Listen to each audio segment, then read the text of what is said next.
नमस्कार दोस्तों, स्वागत है आपका हमारे YouTube चैनल में। और आज हम जिस विषय के बारे में बात करने जा रहे हैं वो है ऑपरेटिंग रूम्स। इसमें हम बात करेंगे ऑपरेटिंग रूम्स में होने वाले फिज़िकल सेटअप की, ऑपरेटिंग रूम टीम के बारे में और फंक्शन ऑफ नर्सेज के बारे में, यानी कि नर्स के जो ऑपरेटिंग रूम में फंक्शंस होते हैं उसके बारे में। तो आइए सबसे पहले हम बात करते हैं ऑपरेटिंग रूम के फिज़िकल सेटअप के बारे में। तो जो ऑपरेटिंग रूम का फिज़िकल सेटअप है या फिर वो जो थिएटर ब्लॉक है वो एक हॉस्पिटल का स्पेशल डिपार्टमेंट होता है और जो कि बहुत ही इम्पॉर्टेंट स्पेशल डिपार्टमेंट हॉस्पिटल का है वो ऑपरेटिंग रूम्स या फिर ऑपरेटिंग थिएटर ब्लॉक्स जो है वो है। अब एक ऑपरेटिंग रूम इस तरह का पर्टिकुलर रूम है जिसमें कि सर्जरी या फिर जो सर्जिकल प्रोसीजर्स हैं वो किए जाते हैं। और ये जो यूनिट है एक सेल्फ कंटेन्ड ब्लॉक के रूप में डिज़ाइन किया जाता है जिसमें कि रूम्स की सीरीज़ को जो है कंस्ट्रक्ट किया जाता है, यानी कि इसमें रूम्स की एक सीरी है और बीच में एक कॉरिडोर है जिसमें कि क्लोज्ड डोर्स जो हैं वो एक रूम को दूसरे रूम से सेपरेट करते हैं। और इसके साथ ही ये जो जर्नल वार्ड्स और जो हॉस्पिटल वाला एरिया है उससे दूर होता है। और इसमें पेशेंट को लेके अंदर लेके आने की और बाहर लेके जाने की एंट्रेंस जो है वो अलग से बनी होती है। और इसके अलावा इंस्ट्रूमेंटल जो ट्रॉलीज़ हैं या फिर जो सर्जिकल टीम है या फिर जो इसके अलावा और स्टाफ मेंबर हैं उस यूनिट के, उनके एंट्रेंस के लिए भी अलग से जो है वो सुविधा इसमें अंदर आने की और बाहर जाने की दी जाती है। इसके अलावा अगर हम बात करें लोगों की तो इसमें फालतू लोगों का जाना बिल्कुल ही मना है, यानी कि जिस पर्सन को ऑपरेशन होना है सिर्फ वही पर्सन इसके अंदर जा सकता है या फिर इसके अलावा जो स्टाफ मेंबर्स सर्जन टीम है या एनेस्थेटिक टीम है वही इसके अंदर जो है वो जा सकते हैं। इसके अलावा बाकी के लोग कोई भी अंदर नहीं जा सकते ताकि जो भीड़ भाड़ है वो अंदर ना इकट्ठी हो। और जो चेंजिंग रूम है, अगर सबसे पहले हम अगर बात करें जब हम एंटर किए तो सबसे पहले चेंजिंग रूम है जहाँ पर जो स्टाफ मेंबर्स या फिर जो पेशेंट है या फिर जो सर्जन्स हैं वो अपने जो बाहर के कपड़े हैं वो वहाँ पे उतार कर इस रूम में जो अपने नीट एंड क्लीन क्लॉथ हैं वो डालकर और गाउन कैप और जो शूज़ हैं वो भी चेंज करके फिर आगे की ओर जाते हैं। और चेंजिंग रूम के साथ ही क्लीन अप रूम है जिसमें कि गाउन कैप्स और जो शूज़ हैं जो कि बाहर पहने हुए थे व्यक्ति ने वो भी उतार कर जो ऑपरेटिंग रूम या फिर एनेस्थेटिक रूम में एंटर जो है वो किया जाता है। एक वर्कर जो कि कोई भी वर्कर जितने भी उस यूनिट में काम कर रहे हैं जो उन्होंने आउटसाइड फुटवियर डाले हैं वो वर्किंग आवर्स में बिल्कुल भी वो फुटवियर नहीं डाल सकते और आउटसाइड वाले फुटवियर्स को उन्होंने बाहर उतार कर अंदर दूसरे फुटवियर्स का इस्तेमाल जो है वो करना होता है। और इसके अलावा चेंजिंग रूम के साथ ही टॉयलेट रूम जो है वो बना होता है। और सिस्टर कोई सिस्टर इंचार्ज या फिर जो सर्जन है या फिर जो ऑपरेटिंग रूम के सर्जन्स हैं तो उनके लिए एक स्टाफ रूम या फिर जो उनका जो ऑफिस रूम है वो भी वहीं पे क्लीनिंग रूम के साथ ही बना रहता है। और इस अगर हम दूसरे रूम की तरफ जाएं तो वो है स्क्रबिंग रूम, यानी कि ऑपरेटिंग रूम से पहले ही स्क्रबिंग रूम आता है। तो स्क्रबिंग करके फिर ऑपरेटिंग रूम में एंटर किया जाता है, यानी कि चेंजिंग रूम में सबसे पहले जो स्टाफ मेंबर्स हैं उन्होंने अपने कपड़े चेंज किए और फिर फुटवियर चेंज किए और फिर उसके बाद वो स्क्रबिंग रूम से स्क्रब होके फिर वो ऑपरेटिंग रूम की तरफ जा सकते हैं। और कुछ हॉस्पिटल्स की अगर हम बात करें तो कुछ हॉस्पिटल्स में जो ऑपरेटिंग रूम है उसमें एनेस्थेटिक रूम सेपरेट से बना होता है जो कि सीधा सीधा ऑपरेटिंग रूम में खुलता है ताकि जब व्यक्ति को एनेस्थीसिया दिया जा रहा हो तो वो ऑपरेटिंग रूम को ना देखे और ऑपरेटिंग रूम में सिर्फ उसे डायरेक्टली शिफ्ट किया जाए एनेस्थीसिया देने के बाद। उसके बाद हम बात करते हैं इक्विपमेंट्स की। तो जो स्टरलाइज्ड इक्विपमेंट है उनके लिए अलग से ऑपरेटिंग रूम में अरेंजमेंट्स जो है वो किया जाता है। और जो अननेसेसरी जो हैं जो इंस्ट्रूमेंट हैं उनको वहाँ पर रखने की ज़रूरत नहीं है। सिर्फ जिनकी ज़रूरत है उन्हीं इंस्ट्रूमेंट्स को स्टरलाइज करके फिर अपनी जगह पर प्लेस किया जाता है। और यहाँ पर वो एक ऐसे एरिया में होना चाहिए जहाँ पर कम से कम नॉइज़ हो, यानी कि शोर शराबा जो है वो कम से कम हो। और इसके अलावा अगर हम बात करें सिंक रूम की, तो सिंक रूम जो है वो ऑपरेटिंग जो रूम है उसके साथ में ही होता है, जिसमें के सारे इंस्ट्रूमेंट्स, बाउल्स, मैकिंटोश और इसके अलावा जो इक्विपमेंट्स रहते हैं जो कि ऑपरेशन के बाद जो है साथ के साथ वहाँ पे क्लीन करने के लिए भेज दिए जाते हैं। और सिंक रूम के साथ ही लिनन रूम है, और लिनन रूम जो है वो जितने भी पैकिंग ड्रम्स है या फिर बंडल्स बनाने हैं वो सब लिनन रूम में जो होता है वो काम होता है। और इसे स्टॉक रूम भी कह सकते हैं, लेकिन ये लिनन रूम से कंबाइन भी हो सकता है और सेपरेट भी हो सकता है, यानी कि जहाँ पर ये स्टॉक रखे जाते हैं लिनन्स का, गाउन्स का, इसके अलावा गॉज का, पैड्स का या मैकिनटोशेस का, जितने भी ये स्टॉक हैं वो लिनन रूम में या फिर उसके कंबाइन भी हो सकते हैं या फिर उससे अलग हटकर भी हो सकते हैं। और अब बात करते हैं कबर्ड्स अकोमोडेशन की। तो अगर एक्सरे रूम है या फिर इलेक्ट्रिक पावर पॉइंट्स हैं तो वहाँ पर लार्ज और स्पेशलाइज्ड यूनिट्स, जैसे कि मैंने आपको पहले बताया एक्सरे रूम या फिर इलेक्ट्रिक पावर पॉइंट्स जो हैं उनके लिए ऑपरेटिंग थ्रेडिंग के लिए मोबाइल एक्सरे प्लांट्स, तो ये सभी चीज़ें जो हैं एक्सेसिबल होनी चाहिए, यानी कि ये पास में ही होनी चाहिए अगर ये हैं तो। और इसके अलावा जो मल्टीपल स्विचेस बोर्ड हैं वो भी एडवांस टेक्नोलॉजी के होने चाहिए और सेपरेट होने चाहिए, यानी कि ऑपरेटिंग रूम से सेपरेट होने चाहिए।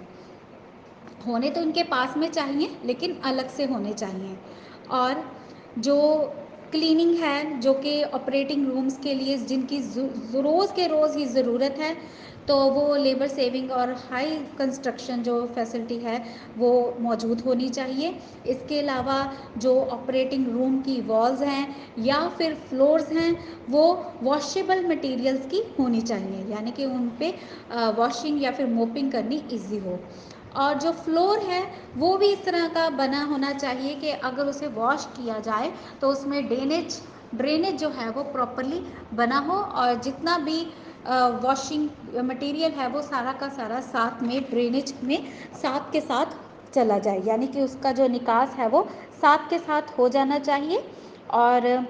जितना पॉसिबल हो सके कॉर्नर्स को, यानी कि ऑपरेटिंग रूम के जो कॉर्नर्स हैं उनको डस्ट से बचाना चाहिए, और अगर डस्ट हो तो उनकी रोज़ के रोज़ जो सफाई है वो करते रहना चाहिए। और जो नेचुरल वेंटिलेशन है वो कम से कम जितना पॉसिबल हो वो थिएटर में होना चाहिए।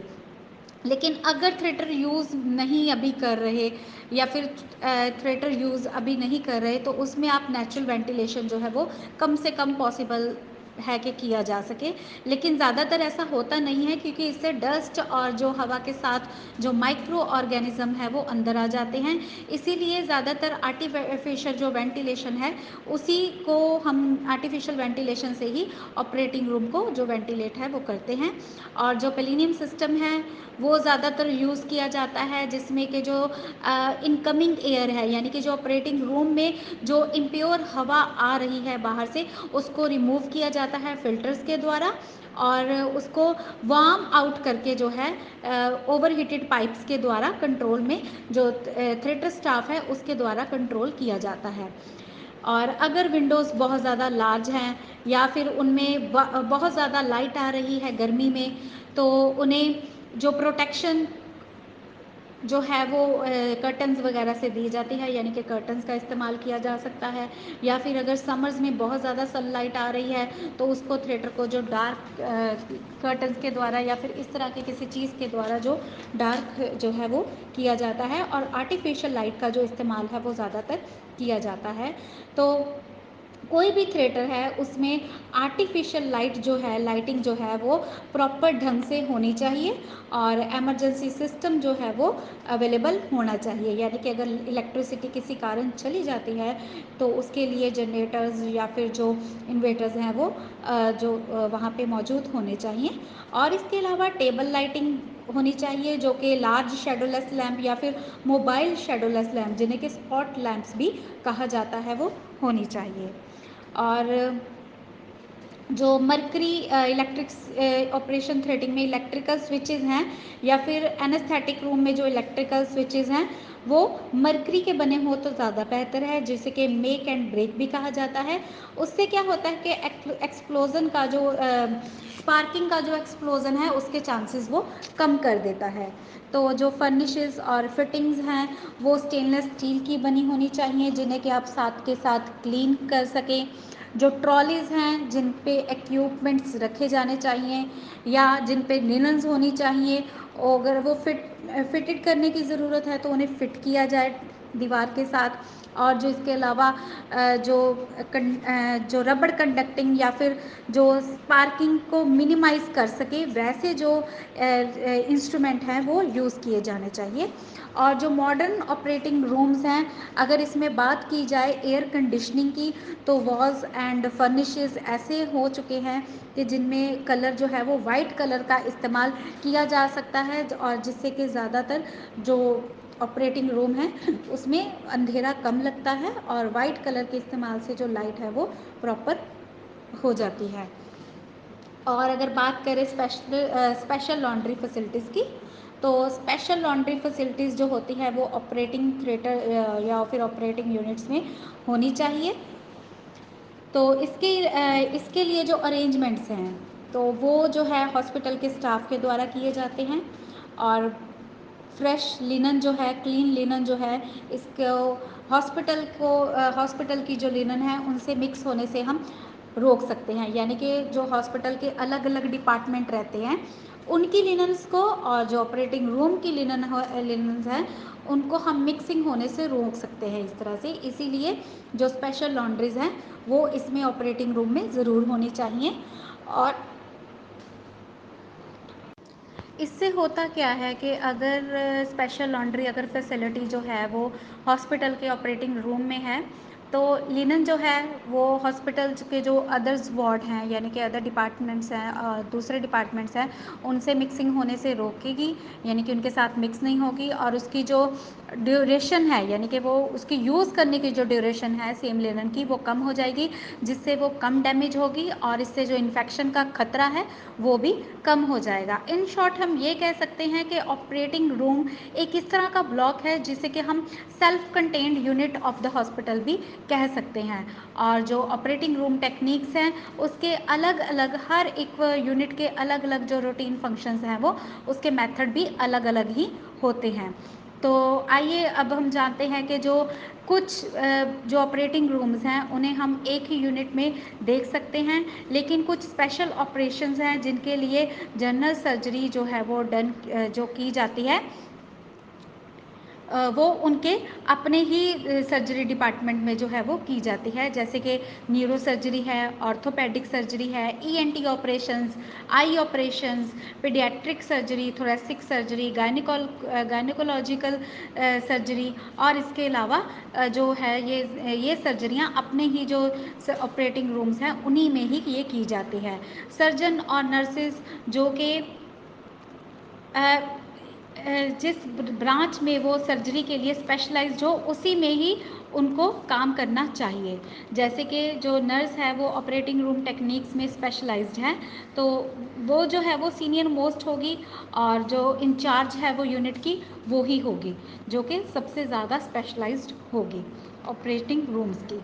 और जो फंक्शंस है ऑपरेटिंग रूम के या फिर ऑपरेटिंग टीम वर्क के या फिर एनेस्थेटिक सेक्शन के, वो भी उनके सारे फंक्शंस को और जितनी भी मैनेजमेंट है उसको कंट्रोल करेगी। तो आइए अब हम जानते हैं कि कैटेगरीज क्या हैं ऑपरेटिंग रूम में काम करने वाली जो टीम वर्क है उनकी कैटेगरीज के बारे में।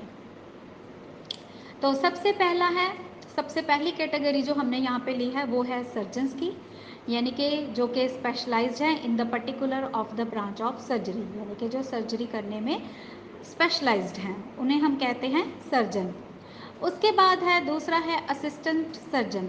यानी कि जो स्पेशलाइज तो हैं लेकिन अभी सीनियर सर्जन के साथ प्रैक्टिस कर रहे हैं। उसके बाद है हाउस सर्जन। अगर मेडिकल कॉलेज हॉस्पिटल है तो वहाँ पर हाउस सर्जन जो होंगे वो होंगे।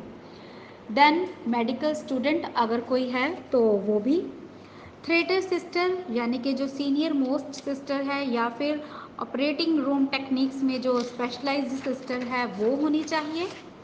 और आगे बात करते हैं अदर थिएटर नर्सेज के बारे में, यानी कि और थिएटर नर्सेज जो है वो कौन सी होनी चाहिए। तो स्पेशल ऑपरेटिंग जो रूम्स हैं उनमें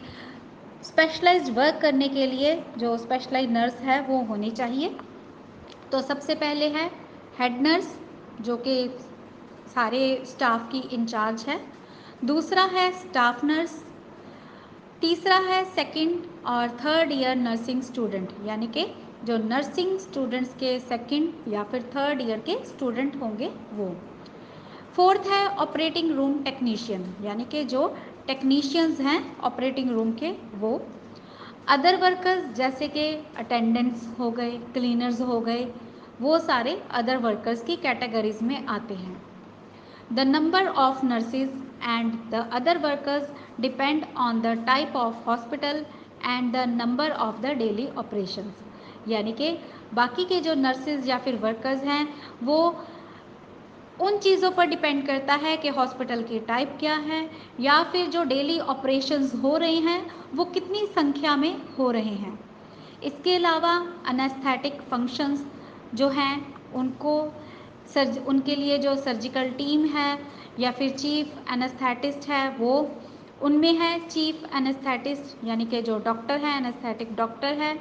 अदर असिस्टेंट एनेस्थेटिस्ट डॉक्टर, वो भी डॉक्टर्स की एनेस्थेटिक डॉक्टर्स की टीम है।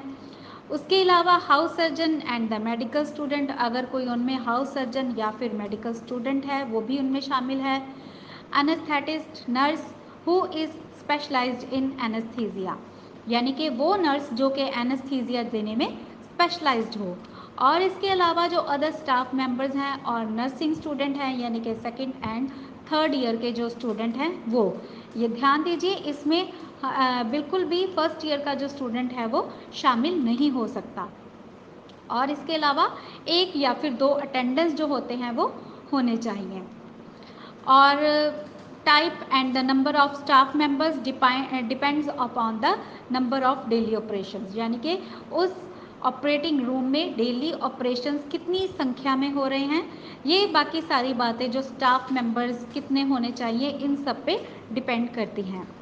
और सर्जिकल टीम और एनेस्थेटिक जो टीम है उनके फंक्शंस जो हैं वो सेपरेट सेपरेट है। और सिस्टर इंचार्ज भी सेपरेट होनी चाहिए ऑपरेटिंग रूम की, जो कि ऑपरेटिंग रूम के और ध्यान दे सके, और जो एनेस्थेटिक जो है वो भी अलग होनी चाहिए। अब बात करते हैं general functions of the operating room nurses, यानी कि ऑपरेटिंग रूम जो नर्सेज हैं उनके जनरल फंक्शंस के बारे में। तो सबसे पहले हम बात करते हैं थिएटर नर्स की।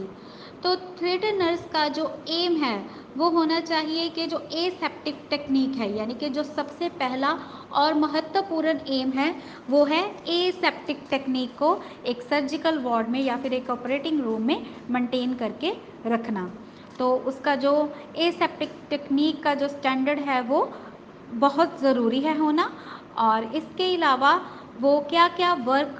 कर रही है और जो एमरजेंसी कंडीशंस हैं उनमें कैसे वो संभाल रही है, ये सारी चीज़ें का जो ध्यान है, उसकी स्पीड क्या है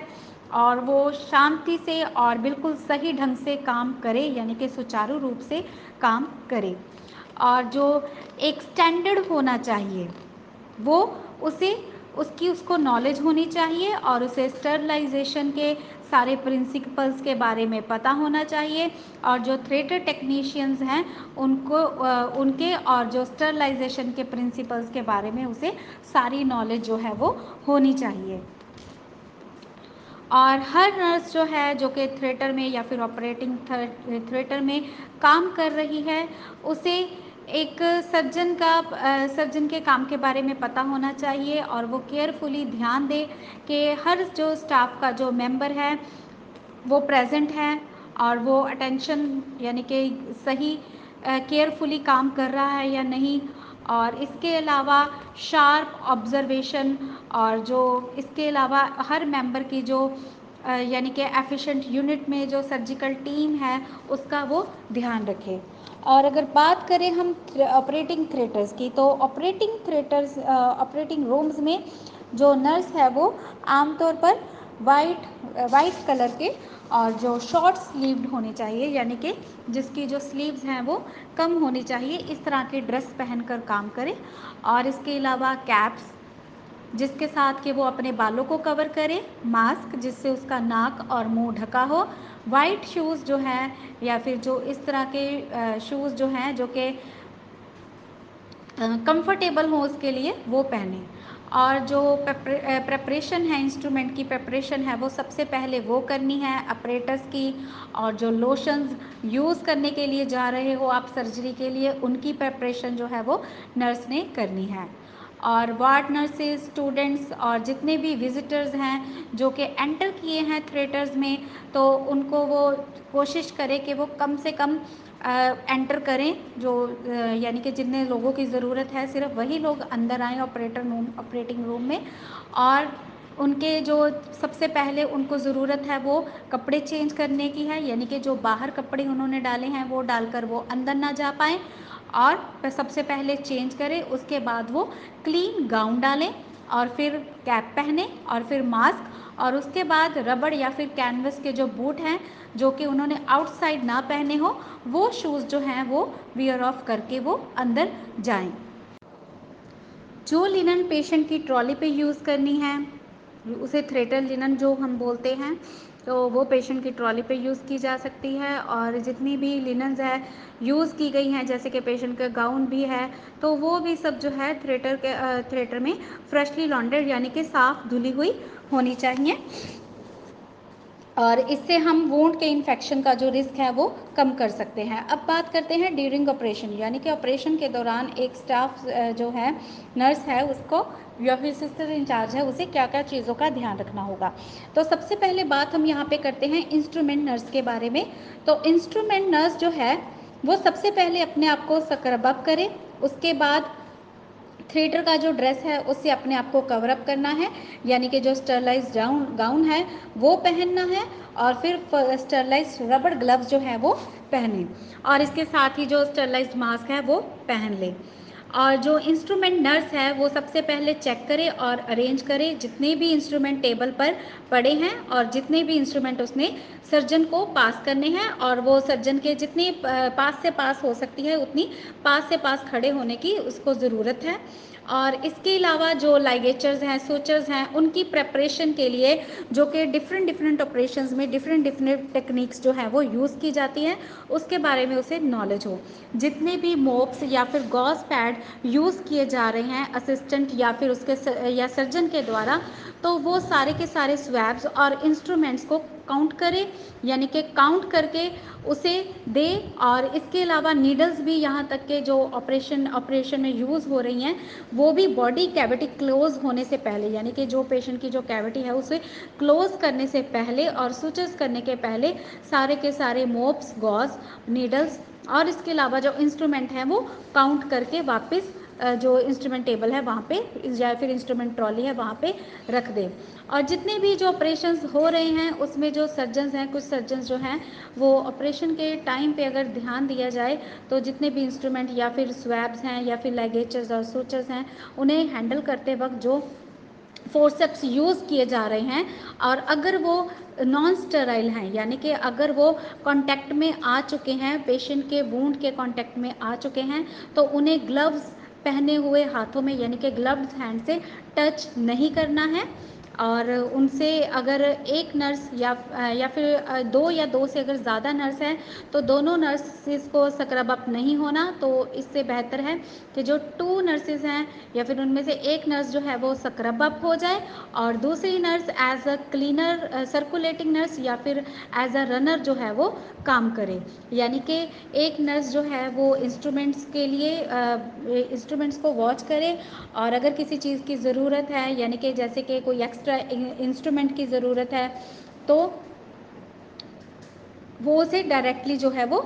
पास आउट कर सके। और इसके अलावा जो दूसरी नर्स है उसको जैसे कि स्टरलाइज्ड फील्ड हैं जिन्हें के पानी से भरना है या फिर बॉयलिंग, जो जिनमें कि इंस्ट्रूमेंट को बॉयलिंग किया जा रहा बॉयल किया जा रहा है उन्हें पानी से भरना है, तो उसके लिए जो दूसरी नर्स है जिसे कि हम सर्कुलेटिंग नर्स या फिर एज अ जो रनर एक्ट करती है वो सब इन चीज़ों का ध्यान रखेगी। और अगर थिएटर टेबल पर किसी भी चीज़ की ज़रूरत होगी तो वो उसे अवेलेबल करवाएगी। तो जो सेकंड रनर नर्स जिसे कि हम सर्कुलेटिंग नर्स भी कहते हैं, तो वो गाउन पहन ले, कैप पहन ले, ग्लव्स भी पहन ले, और जो सर्जन और असिस्टिंग है और जो रिमूव जो आर्टिकल्स किए जा रहे हैं या फिर जो ड्रम्स हैं जिन्हें के एक जगह से दूसरे जगह तक लेके जाने की ज़रूरत है तो वो उन्हें सीधा हाथ से ना लगाए, यानी कि हाथ से ना टच करके, बल्कि लॉन्ग हैंडेड जो लॉन्ग हैंडेड फोर्सेप्स है उनकी मदद से वो उन्हें जो है वो दे सकती है। और वो गाउन भी पहन सकती है और she puts the lotion in the lotion bowl, जैसे कि कोई लोशन डालना है लोशन बाउल में तो वो लोशन भी डाल सकती है, और जितने की ज़रूरत है अगर वो तो चेंजेस भी वो जो है वो कर सकती हैं, अगर किसी चीज़ को चेंजेस करने की ज़रूरत है वो कर सकती है। लेकिन अगर हम बात करें hot sterile normal saline solution जितने की रिक्वायर्ड है ऑपरेशन के लिए वो भी वो दे सकती है। अब जितने भी ऑपरेशन के दौरान मोप्स, पैड्स या फिर और इंस्ट्रूमेंट्स जो हैं या फिर स्वैप्स जो हैं वो यूज़ किए जा रहे हैं, तो ये भी सारी उसकी रिस्पॉन्सिबिलिटी है कि वो काउंट करे कितने मोप्स, पैड्स या स्वैप्स या गॉस पैड जो हैं वो यूज़ किए गए हैं, और उन्हें जितने भी यूज़ किए गए हैं वो कैविटी क्लोज करने से पहले जो है वो उतने को बाहर निकाल लेने हैं। और अगर कोई टॉर्निकेट अप्लाई किया गया है थिएटर में ऑपरेशन के टाइम पेशेंट के ऊपर, तो अगर उसे रिमूव अभी नहीं किया गया है तो उसे लिख ले, यानी कि उसे रिमूव जो है वो करने की ज़रूरत है। और अगर पेशेंट की जो हिस्ट्री शीट है उस पर भी वो एंटर उसे कर सकती है। जबकि जो रनर नर्स है यानी कि जो सर्कुलेटिंग नर्स है वो स्टरलाइजिंग रूम में जितने भी इंस्ट्रूमेंट नर्स के द्वारा जो कि स्क्रब ऑफ हुई थी, स्क्रब नर्स है उसके द्वारा यूज़ किए गए हैं, तो अगर उनकी ज़रूरत नहीं है तो वो उन्हें हटा दें। और हमेशा जो रनर नर्स है या फिर सर्कुलेटिंग नर्स है वो स्क्रब नर्स के पास में ही रहे, और अगर उसे किसी चीज़ की ज़रूरत है तो वो उस बात का ध्यान रखे और साथ के साथ उसे वो चीज़ जो है वो अवेलेबल करा दे उस टाइम पर। और जो वार्ड नर्स है या फिर इंचार्ज ऑफ द पेशेंट, वही यानी कि जो वार्ड नर्स है वही पेशेंट की जो है इंचार्ज है, तो उसे इन सारी चीज़ों का जो है वो ध्यान रखना है और उनको रिकॉर्ड करके रखना है, यानी कि जो एक्सरे फिल्म्स हैं पेशेंट की, और अगर वो ऑपरेशन के दौरान हुई हैं तब भी। और इसके अलावा अगर पेशेंट को थिएटर रूम से कब लाया गया इन सारी चीज़ों का, और लाने के बाद उसका जो वाइटल साइंस है वो भी, इन सारी चीज़ों को उसने जो है वो रिटन डाउन कर लेना है। अब तक हमने बात की स्क्रब नर्स की, सर्कुलेटिंग नर्स की, और अब बात करते हैं हम वार्ड नर्स की। वार्ड नर्स जो कि पेशेंट की इंचार्ज भी है, यानी कि उसे सबसे पहले ऑपरेशन से पहले उसे सभी एक्सरेज फिल्म्स या फिर जो पेशेंट को डायग्नोस करने के लिए जितने भी टेस्ट जो है वो परफॉर्म किए हैं, कोई एमआरआई या सीटी स्कैन या फिर इसके अलावा कोई एक्सरे या फिर जो ब्लड टेस्ट जो हैं वो किए गए हैं, उन सभी को एक फ़ाइल में वो नोट करें, और उसके बाद जो है वो पेशेंट को थिएटर रूम में लेके जाए यानी कि ऑपरेटिंग रूम में वो लेके जाएगी। और इसके अलावा उसने प्रिपरेशन करनी है पेशेंट की, यानी कि वो उससे क्वेश्चन आंसर पूछ सकती है, जैसे कि उसने लास्ट मेडिकेशन कब ली और कौन सी ली, और उसने क्या खाया और कब खाया, और लास्ट टाइम उसने यूरिन कब पास किया, और उसे कोई कोई डर या अगर कोई उसके डर है ऑपरेशन को लेके पेशेंट के मन में, तो वो उसे क्लियर करे और पेशेंट को पूरे जो प्रोसीजर के बारे में है वो बताकर उसे पेशेंट को ऑपरेशन के लिए प्रिपेयर करे। और वो पेशेंट के साथ एनेस्थेटिक रूम तक रहे जब तक कि पेशेंट अनकॉन्शियस ना हो जाए, या फिर जब तक एनेस्थेटिस्ट जो है वो परमिशन ना दे कि वो वार्ड में जा सकती है अपने। और अगर लोकल एनेस्थीसिया या फिर उसे एनेस्थीसिया देने का कोई प्लान नहीं है, तो वो थिएटर में उसे जो थिएटर क्लॉथ्स हैं वो पहनकर, यानी कि जो थिएटर में जाने से पहले जो क्लॉथ्स हैं वो ऑपरेटिंग थिएटर के जो क्लॉथ्स हैं वो पहनकर, इसके अलावा जो शूज़ हैं वो पहनकर ऑपरेटिंग थिएटर में जाने के लिए तैयार हो जाए और पेशेंट के साथ ही वो रहे। और इसके अलावा जैसे कि वो स्किन की प्रिपरेशन कर सकती है, यानी कि पेशेंट की स्किन जहाँ पे उसका ऑपरेशन किया जाना है उसको चाहिए कि वो पहले उसकी शेविंग कर दे और पूरा एरिया जो है वो क्लीन और वो एक्सपोज हो जाए उसे कर दे। और जो फाइनल प्रिपरेशन है वो भी जो है ऑपरेटिंग टेबल पर वो की जानी चाहिए, जिसमें कि जो स्पॉन्जिंग है या फिर गोज़ मोपिंग है, वो जो एक स्पॉन्ज को किसी सिट्रिक सॉरी सिट्रीमाइड या फिर जो स्पॉन्ज फोर्सेप की मदद से है उसमें सिट्रीमाइड के सोल्यूशन में सोक करके जो है स्किन की उसकी क्लीनिंग कर दी जाए। और इसके साथ ही मोपिंग कर सकते हैं किसी ड्राई स्वैप के साथ, या फिर फाइनली जो पेंटिंग एरिया है उसके साथ कर सकते हैं, जिसमें कि हम सर्जिकल स्पिरिट का या फिर जो एंटीसेप्टिक सॉल्यूशंस होते हैं जैसे कि 2.5% आयोडीन और या फिर 70% जो अल्कोहल है या फिर स्पिरिट 0.5% का जो इस्तेमाल है वो करके जो फाइनली जो पेंटिंग है वो उस एरिया पे कर दी जाती है। और जो वार्ड नर्स है वो जितने भी इंस्ट्रक्शन और जो पेशेंट के रिगार्डिंग दिए गए हैं वो उसके लिए रिस्पॉन्सिबल होती है, यानी कि जो जो जिन जिन बातों का भी सर्जरी से पहले एक पेशेंट ने ध्यान रखना है वो सारी रिस्पॉन्सिबिलिटी जो वार्ड नर्स है उसकी रहती है। ये जो इंस्ट्रक्शंस हैं वो कोई एनेस्थेटिस्ट या फिर सर्जन के द्वारा भी दी जा सकती है, और ये सारी जो है वार्ड सिस्टर को पता होनी चाहिए। और अगर हम ज़्यादातर बात करें थिएटर्स के बारे में, तो जितने भी ऑपरेशंस होते हैं वो डेली रजिस्टर्ड होते हैं, और जितने भी उसका उन ऑपरेशंस की टाइप क्या है, नेचर क्या है, उनकी ड्यूरेशन क्या है, और कौन सा एनेस्थीसिया उसमें जो है वो यूज़ किया जा रहा है एंटर करने से पहले। और ये सब जो है वो सब कुछ एक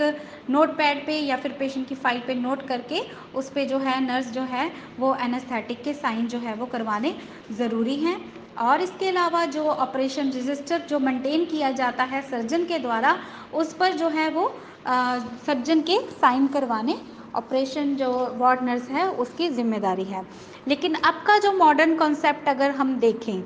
तो उसमें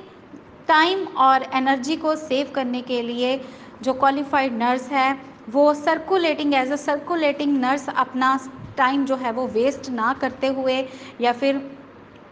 काम में इतना समय बर्बाद ना करते हुए वो इन सभी कामों को एक जो टेक्नीशियंस है जो कि